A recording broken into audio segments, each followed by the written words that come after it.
So I thought we'd do a little story time today. Oh no. Anyway, so yesterday, we're gonna tell them what you did to me. So yesterday, I got in his car and I had a bottle of my Diet Pepsi.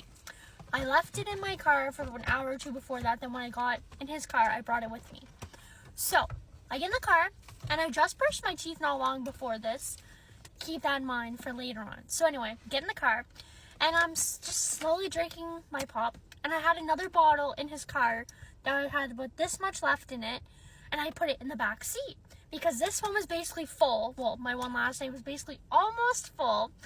And I was sipping on it.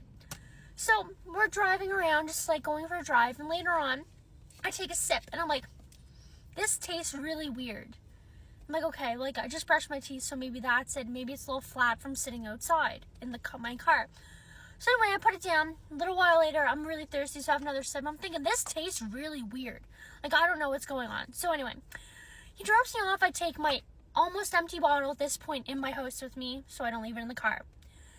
I leave it on our little counter thing by where recyclables go. And this morning, my mom calls me and goes, Lindsay, why is there a cigarette butt in your Diet Pepsi bottle that you left there? And I'm like, what? I'm like, no one I know except Brandon's friend smokes, and I don't think he was gonna put his cigarette butt in my pop that was in the car.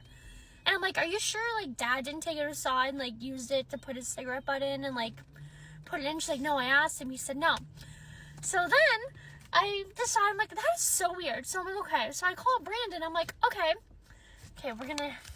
So I call him, and I'm like, yeah, like, and I told him what happened. He goes, oh my God, I'm so sorry. Oh my God, I'm so sorry. And I'm like, what? He's like, I accidentally spit my Zonic in the pop. Whoops. Yeah, so he spit his peppermint Zonic in my pop that I was currently drinking. Didn't tell me It's that... actually Berry Frost. Same thing. And I was currently drinking it, and he watched me keep drinking it. And, like, he's like, well, you didn't see me pick it up? So, yeah, I seen you pick it up and put it up to your mouth. I thought you were drinking it. Like, I didn't think anything of it. So, yeah, last night, someone that doesn't smoke and doesn't vape and doesn't do anything had Zonic in my pop last night. Good thing I barely drank any of it, so I didn't get sick. But, yeah, that was my night last night. Someone apologized like 500 times, so... I also told him since he did that to me, he owes me ice cream, so later we're going to get ice cream. But I thought that was a nice little story to tell since it was something that normally shouldn't happen. So next time he's going to let me know if he spits his Zonics into any of my drinks. But yeah, that's what happened last night. No comment? No. No comment.